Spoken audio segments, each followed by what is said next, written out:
लाख से ज्यादा बच्चे, 50 लाख से ज्यादा बिहार के युवा आज बिहार से बाहर हैं।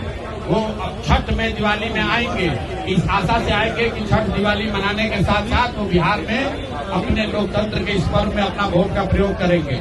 लेकिन उनको वोट से वंचित करने के लिए ये जो भाजपा के साथ मिलकर इलेक्शन कमीशन कर रहा है, इसका हम लोग पूरी तरीके से विरोध कर रहे हैं। और अभी हम लोग की कार्यकारिणी की बैठक थी, उसमें तय किया गया है कि हम लोग की ये मांग है कि जिस वोटर लिस्ट से लोकसभा का चुनाव हुआ है, वही वोटर लिस्ट को सही माना जाए। उस लोकसभा चुनाव के बाद अगर किसी की मृत्यु हुई है तो उसका नाम हटाइए, कोई 18 वर्ष के ज्यादा का हुआ है उसका नाम जोड़िए। लेकिन जिस वोटर लिस्ट को आपने खुद जांचा परखा, जिसके आधार पर प्रधानमंत्री का चुनाव हुआ है, उसी वोटर लिस्ट के आधार पर विधानसभा का भी चुनाव होना चाहिए। उसमें से अगर आप बिहार से बाहर रहने वाले लोगों का नाम काटिएगा, उनसे अलग अलग दस्तावेज मांगिएगा। जो बाढ़ प्रभावित क्षेत्र है, जो गरीब लोग हैं, जो बाहर मजदूरी करते हैं, उनके पास वो सब पेपर नहीं है। इससे बड़े पैमाने पर लोगों के फंडामेंटल राइट का ब्रीच हो रहा है।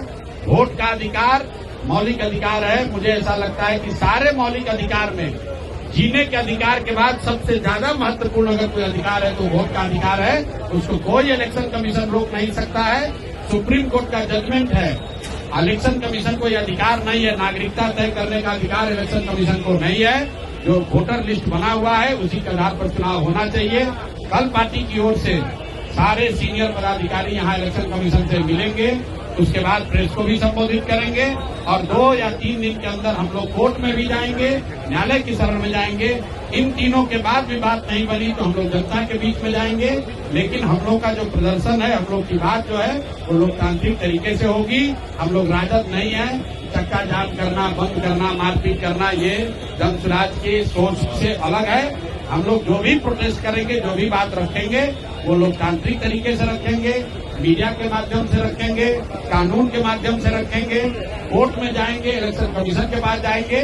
कोई सामाजिक अव्यवस्था फैलाने में हम लोग भागीदार नहीं बनना चाहिए। कल बिहार बंद का समर्थन कर रहे हैं क्या? नहीं करते हैं। आपको बोल दिया कि भाई हम लोग अगर बिहार बंद होगा, आप बताइए कल आप बिहार बंद कीजिएगा, कहीं मुजफ्फरपुर में, बेतिया में, चंपारण में, सीतामढ़ी में किसी का बच्चा बीमार हो गया, अगर वो एम्बुलेंस उसको रोक दिया, आप कहते हैं एम्बुलेंस को आपने छुट्टी दी हुई है। सब तो एम्बुलेंस नहीं आता है, कोई अपने गाड़ी से आ रहा है, वो जाम में फंस गया, चक्का जाम में, वो नहीं हॉस्पिटल पहुंच पाया, उसकी भगवान न करे मृत्यु हो जाए, उसके लिए दोषी कौन होगा? हम लोग इस तरह के चक्का जाम और वैसे किसी भी अभियान का समर्थन नहीं करते हैं जिससे सामान्य मानव को, सामान्य व्यक्ति को तकलीफ हो सके। आपको अपनी बात रखनी है, कहनी है, उसके लिए 100 और तरीके हैं। लेकिन सबसे हम लोग के लिए सबसे पहले है बिहार की जनता, उसको परेशानी नहीं होनी चाहिए। उसके बाद इलेक्शन कमीशन से लड़ना है तो इलेक्शन कमीशन से लड़ा जाएगा, प्रेस के माध्यम से लड़ा जाएगा, जमीन पर लड़ा जाएगा, कोर्ट में लड़ा जाएगा। उसके लिए मुझे पूरे बिहार के लोगों को परेशान करने की जरूरत नहीं है। ये राजद का कैरेक्टर है, यही ये लोग जीवन भर करते आए हैं। चक्का जाम करो, लूटो, आपका गाड़ी तोड़ देगा, शीशा तोड़ देगा, उसमें और जन स्वराज में फर्क है। गांधी जी ने आपको क्या सिखाया है? गांधी जी चक्का जाम थोड़े ना किए थे भाई। गांधी जी ने चक्का जाम करके आजादी नहीं दिलाई है। इसलिए हम लोग इस तरह के किसी तरह धरना प्रदर्शन का विरोध करते हैं। ठीक है, धन्यवाद।